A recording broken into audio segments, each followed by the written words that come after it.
भोले बाबा जोगिया हो रहा।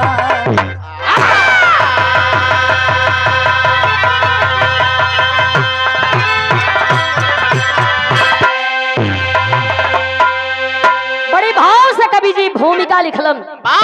ये बिरहा का शुरुआत कैसे कैलन?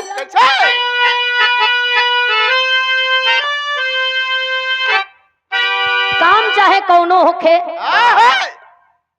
चाहे संगीत होखे, गीत होखे, रुपया होखे, नौकरी होखे, जगह जमीन होखे, सब कुछ होखे, सब बढ़े लेकिन मन ना बढ़े।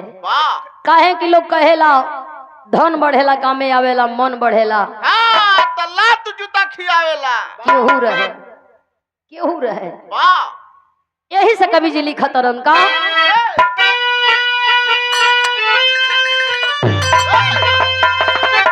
अक्सर अहंकार गलती कराती और कश्ती समय तब तूफानी सिकंजा।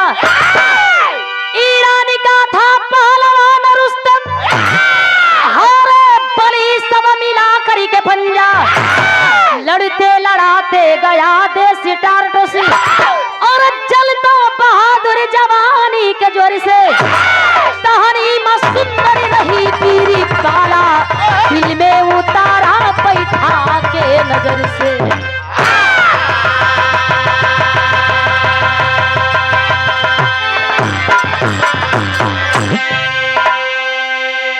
कहानी में सुंदर रही पीरी बाला, दिल में उतारा बैठा के नजर से। चीत में मीत और मीत में चीत जरूरी होला। ईरान का रहे वाला रुस्तम पहलवान, कौनो अखाड़ा बाकी ना बा जहां जाए और विजयी होके न आवे। हर कल मानत पर कल ना। ईरान से टार्टस देश में आइल हो भैया, कुश्ती होखे लगल। अखाड़ा में रुस्तम पहलवान सामने का पहलवान से लड़ रहल बा। लोगन का भीड़ लगल बा, लोग ताली बजावत हुन, बाह जियो। का गजब का पहलवानी होत बा, का गजब का पहलवान बा, का एकर बनावट बा, इहे चर्चा होत बा। नजर उठा के रुस्तम पहलवान भीड़ के ओर तकलन। बड़ी सुंदर लड़की जौने का नाम तहनीमा बतावल गई। देख करके तहनीमा के मोहित हो गईलन। रुस्तम पहलवान तहनीमा नाम का लड़की से प्यार क बैठल हुन। चोरी चुप्पे दोनों का मुलाकात होत बा। एक दिनमा ईरान से चिट्ठी गईल। रुस्तम पहलवान खोल के चिट्ठिया के पढ़त हुन। ईरान जाए का तैयारी कैलन। सामने तहनीमा खड़ी बा। बिरहा में गजल का अंदाज है।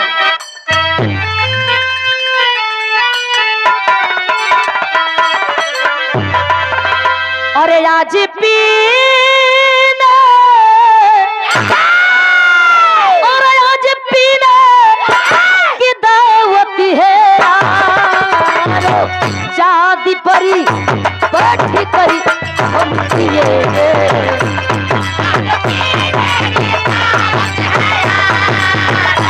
शादी परी बैठी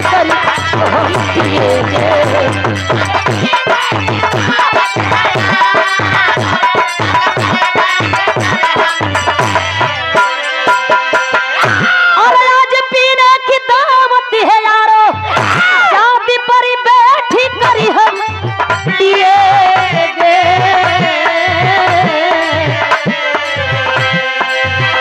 उसके जुल्फों के छाये में हंसी के शौक से उम्र भरी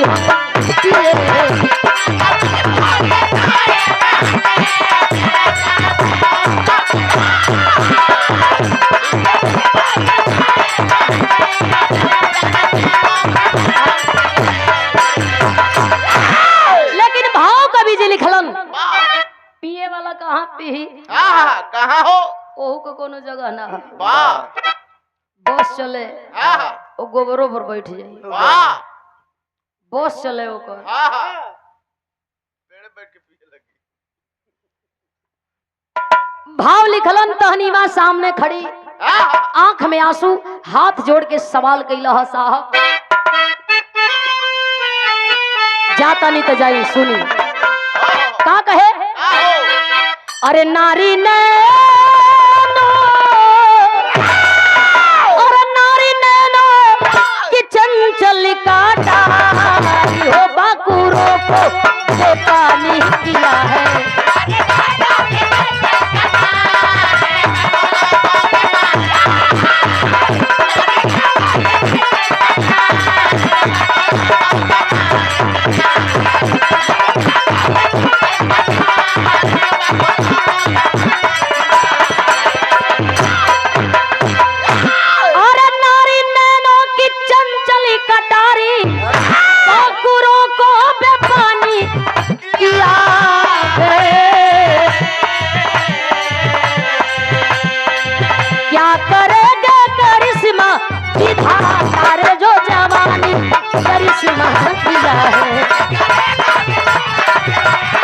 अरे जो जवानी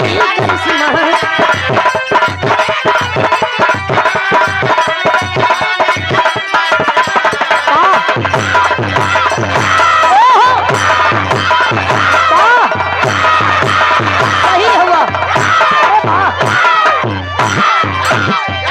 बस क्या करेंगे करिश्मा विधाता जो जवानी करिश्मा किया है। कहल जला कि जवानी केहू के बॉस में ना होले, जवानी केहू के बॉस में ना होले, जवानी जब होले तो झूठा में होले। भैया हो तहनीमा नाम का लड़की बता रहल बे, हमरा तहरा प्यार का निशानी पेट में पलत बा, आ तू जाए का तैयारी कैले बड़ा साहब, रोकब ना जा। बाकी एक बार हमारे बारे में जरूर सोच के जइहा कि हम के करे सहारे और के करे भरोसे ई प्यार का निशानी दुनिया में पैदा करब। तोड़ के ताबीज हाथे पर रख दिलन रुस्तम पहलवान समझावे तहनीमा प्यार का निशानी दुनिया में आई ओके हमार नाम दीह बतैह हमार खून है। मौका मिली फिर आई मुलाकात हुई, बेटा हुई पहलवान बनावल जाई, बेटी हुई डोली में बैठा के विदा कल जाई। सपना मन में सजावत है, अंगुरी पर दिन गिनत पा, 1 महीना 2 महीना 5 महीना धीरे धीरे 9वां महीना नियर आइल। आ जब 9वां महीना नियर आइल हो तो 4 लाइन जौहरी में भाव कवि जी के दिए।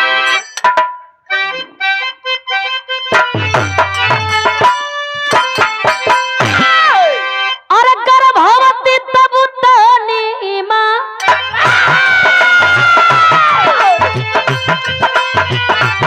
रुस्तम ईरान में आया,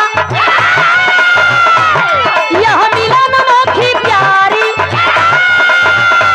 तहनीमा से फरमाया, बेटा जो गोद में आए पहलवान बनाना, बेटी जो गोद में आए डोली में उसे चढ़ा।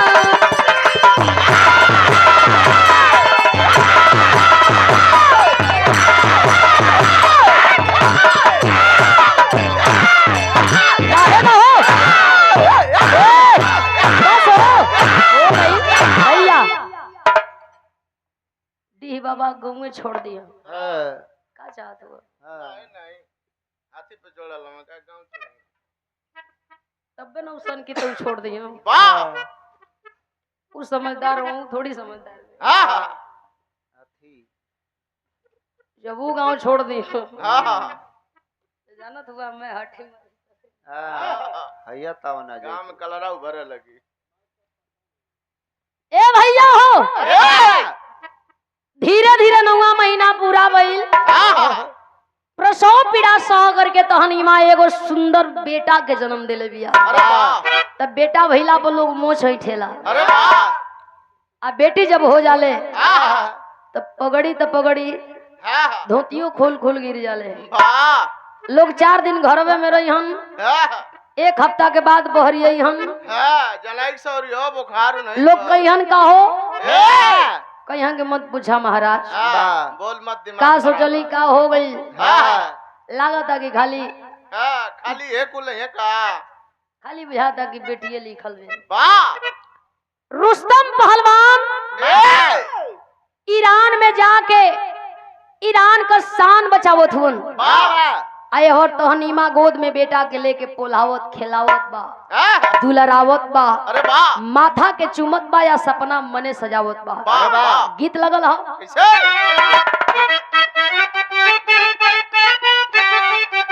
आराम से वाह हो। फिर से लगा ला बढ़ जा मन करे तो बढ़ ही ला सही है चलो जब जान गेलो कि सही है तो ठीक एक ना भौजाई कल रहल वाह हो। अपना देवर से ना पूछोख में जाने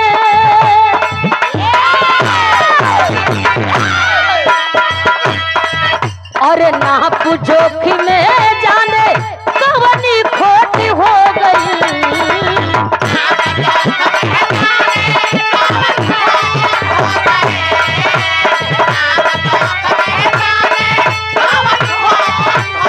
अरे ना पूछोख में जाने कवनी खोट हो गई होठवा चुप कैसन सियलस रे कैसन सियलस रे करजिया ब्लाउज छोट हो गई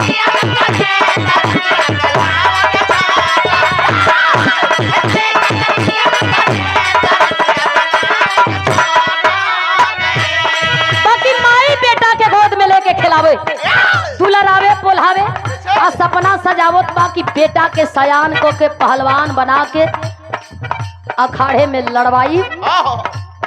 चेतना यहन पहलवान सबका घमंड चूर करवाई वाह जो आप होके चाहे ये दुनिया का कौनो माई बाप अरे होके वाह वाह वाह बेटा से उम्मीद अलग होला या बेटी से उम्मीद अलग होला। अलग होला वाह लेकिन एगो अंतर बा का हो बेटी के बेटा कहल जा सकता हाँ बाकी बेटा के बेटी ना कहल जा सकता ना कहल जा सकता माई खुश होई लड़की बा कही बेटा तनी खाना दे वाह बाबूजी खुश होई कहिया बेटा तनी पानी दे हाँ लेकिन कतनो माई बाबू खुश हो जा हाँ बेटा से ना कहिया कि बेटी हाँ तनी पानी दे तनी पानी खाना दे हाँ इतना अंतर होला हाँ बेटी में बेटा भी मिलेला बाकी बेटा में बेटी ना मिले ना हो यही से माई सपना का सजौले बिया लागल बदरा बारिश भी तती काल हो गई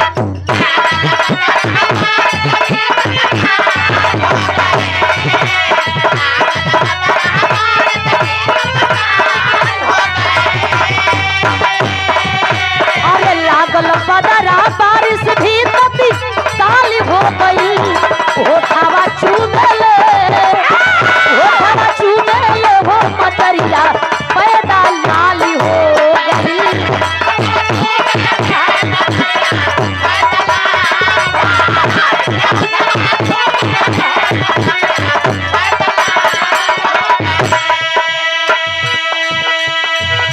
बेटवा का नाम सोहरा बुरखली माई बेटी भइली खबर दिहली रुस्तम के भेजाई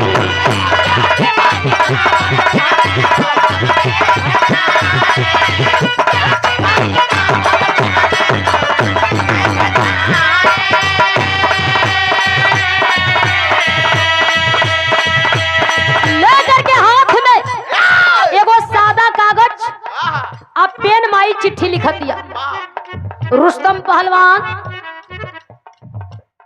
आपको और हमरा बिहार का निशानी जौन पेट में पलत रहल संजोग बेटी भइल बे लेकिन बड़ा सुघर बा एकदम आपे पर गइल बा अभी जब बेटी का नाम का जब चिट्ठी पौला ह तई सोचत बा कि समय मिली चलब चल के बेटी के देखब, न समय मिलल नहीं बेटी के देखे अइलन। एहवर लेके बेटा के माई मगन में खुश बे। कैसे बेटी भइली खबर दिहली रुस्तम के भेजाली।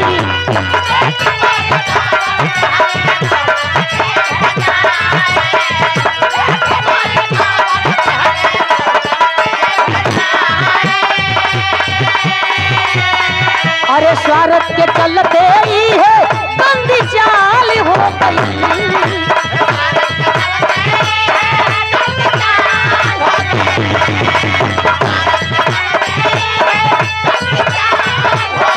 अरे होठवा चूमे हो मतरिया पैदा लाल हो गई।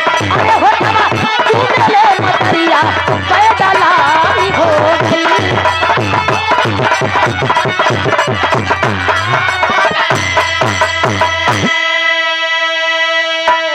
कुछ दिन बीत गई, जवाब ना आइल चिट्ठी को कि कहिया कब कौना दिन महीना साल में आई। माई सोचत बजाए द जब्बे से भुलाइल तब्बे से भुलाइल। अब ये हमार बेटा हमारा टारटस देश का सम्मान और पानी बचाई। जैसे रात दिन बीते बेटा जवान सयान होत बा। धीरे धीरे धीरे धीरे बेटा अखाड़े में जाए लागल हो भैया। भोर का बेला 4 बजे घर से निकले और जाके अखाड़े में रियाज करे। बेटा कुश्ती सीख रहल बा। अतने ना कोनो काम होखे बड़ छोट आदमी चाहे मुकाम हासिल कर सकता। कठिन कुछ नहीं खे। इंसान सोच ले कि हमके करे के बा तो काम ऐसन कौन जवन इंसान से न होखे। कहल जाला इंसान का जन्म बार बार ना मिलला, जब मिल गई तब बैठा मत, रगड़ के इनका भूसी छोड़ा खला।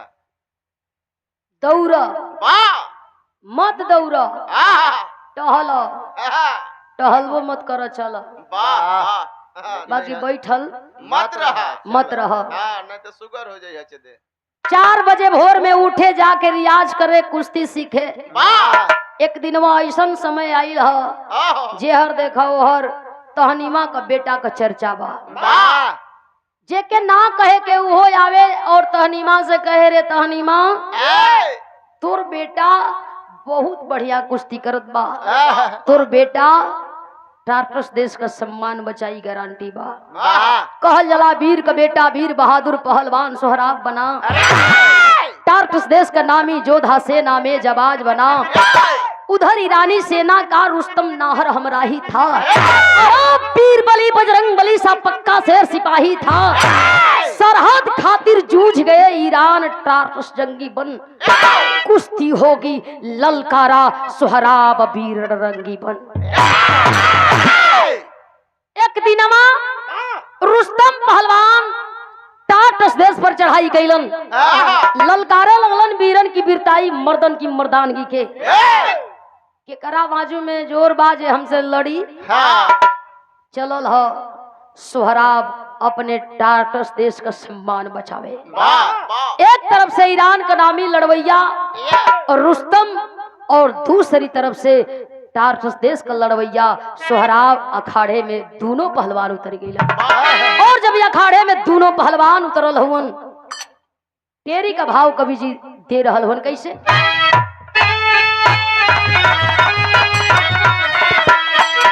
ए भैया जवानी खूनी खंजरी पर चढ़ी, अरे जवानी खूनी खंजरी पर चढ़ी त कुश्ती करी फैसला के कर कितना पानी। कुश्ती करी फैसला के कर कितना पानी। जवानी खूनी खंजर पर चढ़ी, जान जाए परेशान न जाई। मर्दे का बात बहुत होले, पानी वाला मर्द नहीं कि पानी वाला मेहरारुए के लोग कहो कि मेहरारू के तिरिया चरित्र दैयो ना जलना। लेकिन एक घड़ी दैया से लेके मैया ले मैं मर्दे में सब समा गई। दिन रात यहाँ के हुआ फलाने चिलाने ढेकाने। अब तनी सही है, 2 महीना से सही है। यही गर्मी पड़ी मैं कीरी मर जैती समाज के कूद जाले क्यों नहीं शिकायत वाली कीड़ी है। ओ धीरे धीरे खत्म होती है अब ले करके हौसला अखाड़े में उतर गईलन। हाँ सोहराब लड़ब और लड़के अपने टारटस देश का सम्मान बचाई, पानी बचाई। अब माई के बताई कि हम तोहार बेटा है। हर सोहराब सोचत हुवन कि टाटस देश का सम्मान बचाई, वो हर रुस्तम सोचत हुवन ईरान का पानी बचाई। लड़ब मर जाई भले लेकिन सम्मान ना जाए दे। हाथ मिलौलो रेफरी का सीटी बजल, दोनों पहलवान लगलन लड़े। जब दोनों पहलवान लड़त हुवन तो वो घड़ी गीत लगल है स्वर्गीय राम गुरु देव के जवानी वाली और स्वर्गीय बेचन गुरु के जवानी वाली गीत हमनों का गावत बानी जा। गीत गवाई हमना का गीत हमहन जवन गावल जाई 5 साल का लड़का गाई, बाकी ऊ लोग जवन गावल ऊ केहू ना गावे आ लोग सुने तो कहे कि वाह गीत गवाई का गीत गवाई। अब कहाँ कोनो गीत छिपल बे, कहाँ कोनो गीत पर्दा में बे। मैं पर्दा से बाहर तबे हो जाता जब साज बाज सेट होता। हारमोनियम वाले के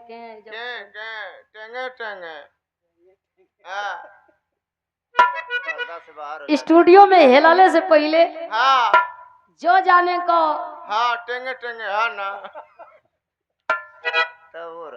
जो जाने का जरूरत बा स्टूडियो के अंदर बाहर में से लाइव चालू करके मैं आ गया औरत पूरा देखिए अभी नारे में कूदने जा रहा यार भी स्टूडियो भीमपुरा में मैं आया हूँ। फलाने चिलाने का रिकॉर्डिंग में बजाने आया हूँ। अब हनु गाइलो नहीं के गवैया तो ले बजवैया लाइव में बताओ तक हम ही बजाई। अच्छा लोगन के पता हो जाता ई कथुआ के रिकॉर्डिंग करी हम तो का गईबा बतईबा कि हाई नई चीज आइल बे नई कुछ बा ना बस लबे दई बे। सही है उ गवाइल गीत जब वो लोगन के जमाना रहल लाले लाले होठवा से चुए ललैया हो कि रस चुएला जैसे यमवा की मुजरा से रस चुएला। गवाइल सास मारे तनवा नदिया मारे तनमा तनमई हो मारे ना हमरे भैया का सरवा तनमई हो मारे ना।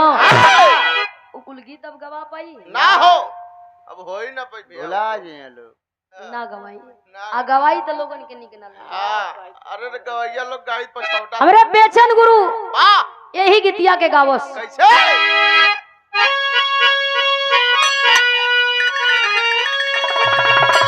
वाह वाह जून खत्म जुलाई आए बोले बाबू लास्ट मार दा जुलाई में एगो नया सिस्टम तैयार करेंगे। बम बनत हम काई सिंदूरी plus and brass band party Achchhelal master manager Achchhelal master क्यों पार्टी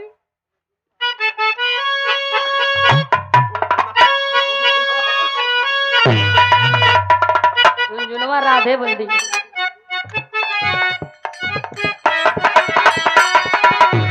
गावे हमारे गुरुजी कैसे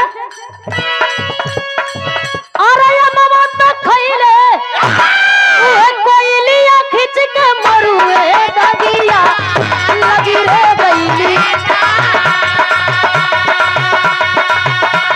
अरे दगिया लगी रे गईली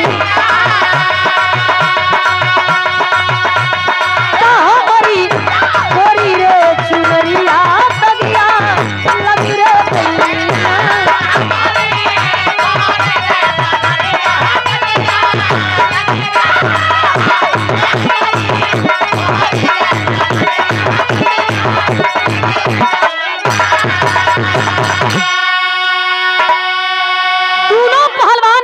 उतर गईलन लड़त हुआ ना देखवैया देखत हुआ भाव बा कैसे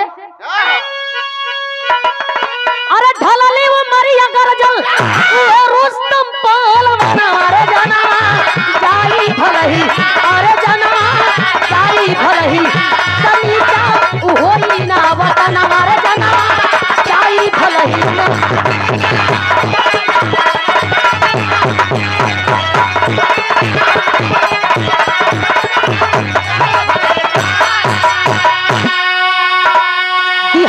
सोहराब नामी वही रुस्तम के झुकाई कर जलवा रुस्तम बोले आइल बा बुढ़ाई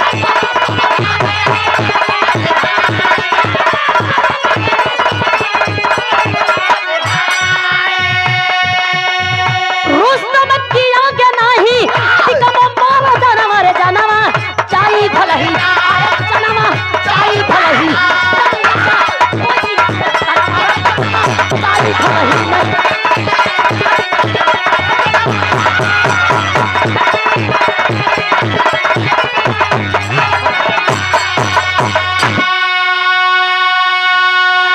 दोनों वीर जिद पर अड़ल हुन जान जाए पर शान न जाई सोहराब सोचत बा मरब लेकिन टाटस देत के पानी न जाई और रुस्तम सोचत बा मर जाई भले लेकिन ईरान का पानी न जाए दई देखे वाला सोचत बड़न कुश्ती बड़ा भइल हो भैया लेकिन ये दोनों वीर एक दूसरे पर भारी होवन कुश्ती का समय समाप्त भइल न सोहराब रुस्तम के पटक पवलन और ना ही रुस्तम सोहराब के पटक पवलन एक एक भाला दोनों वीरन के दिहल गईल और बतावल गईल अब जवन कुश्ती होई वो भालाबाजी का कुश्ती होई भालाबाजी का मतलब केहू एक आदमी के निश्चित बा बची तो बची नहीं जान से जाए के हुई लेकर के एक एक हाथ में भाला दोनों वीर अखाड़े में खड़ा हुवन रुस्तम पहलवान गरज के चलल हुवन नागे कदम बढ़ौलन ऐ पहलवान आज तक पीठ पर कोई धूल लगावे वाला पैदा ना भई ईरान का नामी पहलवान रुस्तम पहलवान के नाम से लोग डरेला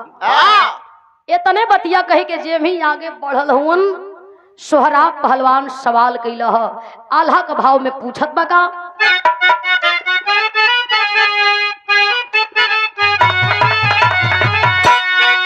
अरे बोलल बेरुआ अरे बोलल बेरुआ बुसोग राबू तवन छना बाबू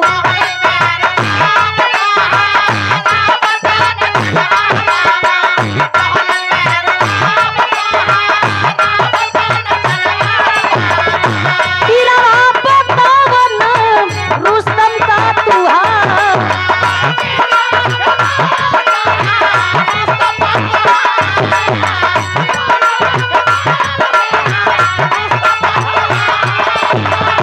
उठी गईली रोवा आंसू भरल बा नजरिया ऐसा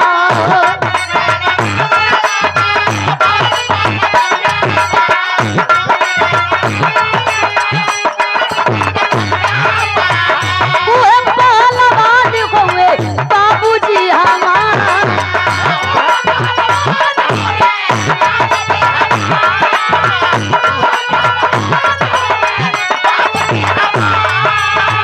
क्रोधवा के मारे रुस्तम सुन नहीं बतिया को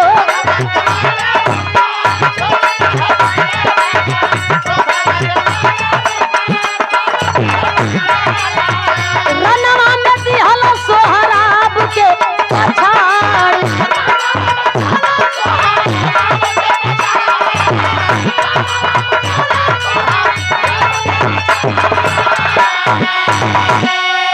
लेकर के दोनों पहलवान भाला हाथ में खड़ा हुवन कुश्ती जारी होके वाले में हमार नाम रुस्तम बा आज ले कोई धूर ना लगावल सोहराब हंसत बा तो हम हो वही वीर का खून बानी जे के आज ले कोई पछाड़ल ना अगर तू रुस्तम हवा तो हो न हो कि तू हमार बाबू हम तहार बेटा एक बार गले लगा लो हो न हो बाद में पछताए के पड़े कि हम बेटा का बात ना सुन ली और हमके पछताए के पड़े कि बाबू का बात ना सुन ली सोहराब पहलवान रुस्तम पहलवान से समझौता चाहत बा एक बार गले लगल चाहत बा कि बाबू एक बार तोहरे गले लग लेती फिर कुश्ती होई न होई तू अलग के बात पे होनी अनहोनी हमरे हाथे होई माई जीवन में माफ ना करी सोच रहल बा बाबू का सम्मान आज लेना गई आजो न जाई अगर ये हमारा बाबू हो तो ई पूछत बा एक बार बता देता कि का तू ही रुस्तम हुआ ईरान का नामी पहलवान हुआ और सोहराब पहलवान का बतिया सुन करके भी अनसुना रुस्तम पहलवान एक हाथी करत बा कि ई हमके अपने बात में भूलवावत बा। एकरा बात में जो उलझ गईली तई हमके रणभूमि में अखाड़े में मार गिराई हो भैया। यह सोच विचार के रुस्तम पहलवान सोहराब का बात ना सुन करके मौके का फायदा उठवलन, दाव मरलन अखाड़े में। सोहराब चारों खाओ चित्त गिर गई, हाथ का भाला छुटल फेंका गईल। दौड़ के भाला सोहराब उठावल चाहत बा, मौका चुक गईल हो भैया। सीने पर सवार रुस्तम पहलवान भाले का प्रहार करने लगा। लोग अलन हम रुस्तम पहलवान के पकड़ के अखाड़े से बाहर कैलन। घायल सोहराब खड़ा हुआ और अखाड़े में खड़ा होकर के डांटता है, रुस्तम पहलवान को ललकारता है। कौन कहता है कि तू वीर है? पीठ पीछे वार करने वाला या तो बुज़दिल होता है या तो कायर होता है। मुझे नहीं लगता कि तू नामी पहलवान, ईरान का नामी पहलवान है। जाते जाते मेरी बात सुन ले, जा तो रहा है, बच गया तो कोई बात नहीं, मर गया तो उनका मैं खून हूं। जिनसे लोग डरते हैं, जिनके नाम से लोग कांपते हैं, तू भी बच के रहना, जहां भी रहना जीना हराम हो जाएगा। का बतावत बा आखिरी भाव में,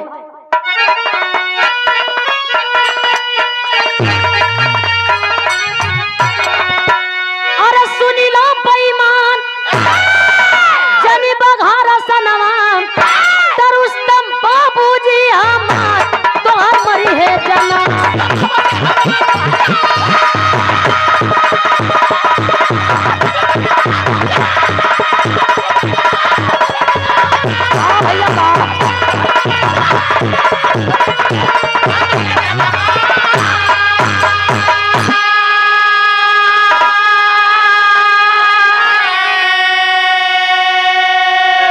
खुल गई भेद, रुस्तम रो में बिल खाई, और अपनी हाथ दिहली अपनी बेटा के मुआई।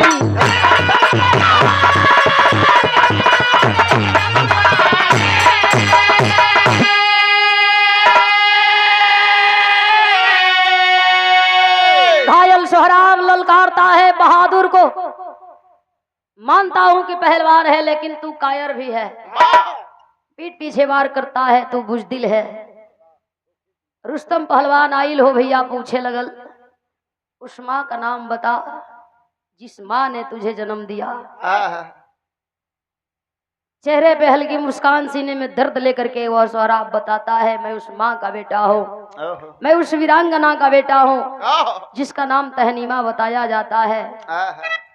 टार्टस देश का रहने वाला मेरा नाम सोहराब माइये बतौले रहल, हम जेकर खून बानी ओकर नाम रुस्तम बा। चुक गईली, मौका का फायदा उठौला, बढ़िया ना कैला। रुस्तम पहलवान का नजर पड़ल सोहराब पहलवान का दाहिने बाजू पर, जब देखा था करिया कपड़ा में ताबीज बंधल ह, तोड़ के ताबीज के करिया कपड़ा से जब बाहर कैला ह, तामा का ताबीज भी वही पर लिखल बा रुस्तम पहलवान। कबो ताबीज के देखे रुस्तम पहलवान, कबो घायल सोहराब के देखे आंख में आंसू, भाला निकाल करके सीने से फेंक दिया, लगा लिया घायल सोहराब को, सीने से लगा रोने। वही अखाड़े में बैठ के पहलवान के सीना से लगा के, छाती से लगा के जोर जोर से रो रहल बा। जाए वाला लोग सवाल कैला, आकर के वापस पूछे, काहे रोतड़, ई के हो? दुश्मन के मार गिरौला, सीना से लगा के रोतड़। बात समझ में ना आ रहल बा। रो करके सोहराब चेहरा की ओर ताकत बा और इशारा करत बा, अब बतौला के कोनो मतलब ना, लोग तारा ऊपर हंसियन। बाकी रुस्तम पहलवान अपने गलती के मानते हुए, गलती का अफसोस और पश्चाताप करते हुए लोगन से बतावत का बा, खुल गई भेद, रुस्तम रो में बिल खाई, अरे अपनी हाथ दिहली अपनी बेटा के मुआई।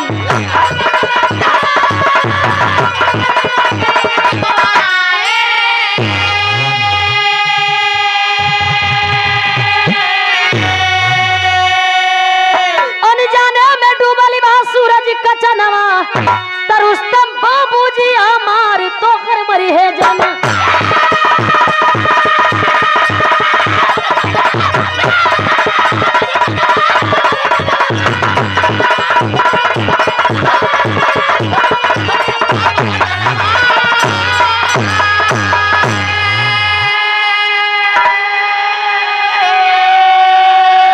बेटा के गोद में लेकर के पछता रहल हवन। कहल जाला अब पछताए क्या होते जब चिड़िया चुग गई। बिना विचारे जो करे सो पाछे। जोश में होश ना गवावे के चाही चाहे कोई होखे। होश का फैसला सबके भावेला और जोश का फैसला केवल वही के भावेला। लेकर के गोद में बेटा के रोवो तड़न और लोगन से यह कहो तरन जवन गलती हम कैली वो गलती तू लोग मत दोहरैहा। जोश में कबो होश मत गवैहा। रुस्तम पहलवान सोहराब के लेके चलल हुन। बेटा का अंतिम दाह कैलन हो भैया और चलल हुन तहनीमा से मुलाकात करे। देख करके तहनीमा घबरा गई। सोचत बा कि बेटा के आखिर छुपाई कैसे, बेटा के आखिर बचाई कैसे। ये पूछो कुछ हो करे पहले आंख में आंसू और हाथ जोड़ के सामने खड़ा होकर के लागल कहे साहब हो बेटी हमरा तोहरा प्यार का निशानी जवन भई रहल। बेटी सयान हो गई, डोली में बैठा के विदा कर देहली। घर परिवार बड़ा बढ़िया बा, घर पर दोनों निक बा। रुस्तम रो रहल वन तहनीमा का बात सुन करके और तहनीमा का मासूम चेहरा देखत हुन इहे अफसोस करत हुन कि वाह तू तब भी झूठी थी और आज भी झूठी है। झूठ बोलना के का मतलब तहनीमा कैसन। जिस बेटा को तू छुपाना चाहती है उस बेटे का मैं दा करके आ रहा हूँ, बेटे को मार करके आ रहा हूँ। तहनीमा अलग रो रहल वे और रुस्तम पहलवान अलग। साहब कौना जन्म के चूक बेजे बदला ले रहल बड़ा, ऐसा हमारे साथे काहे हो रहल बा। हमार बेटा का कैले रहल, बेटा का कसूर बता रहल वो रुस्तम पहलवान। जोश में होश गवा बैठल इंसान आजीवन पछताला। हम जोश में होश गवा देले बनी और तू झूठ बोल के आजीवन पछताए का काम कैले बाड़ू।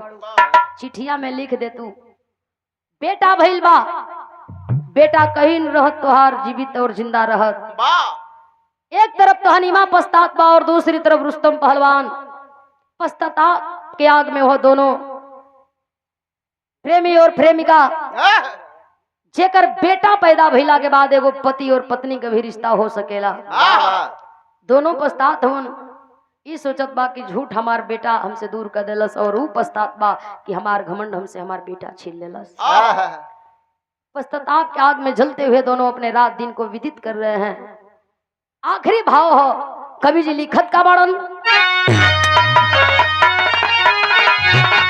रहो बना के होश सभा में कहे कवि संतोष। रहो बना के होश सभा में कहे कवि संतोष। अरे विपत्तियां बा, अरे जवानी खूनी खंजर पर चढ़ी। ये भैया जवानी खूनी खंजर पर चढ़ी। तबे मीनाक्षी राज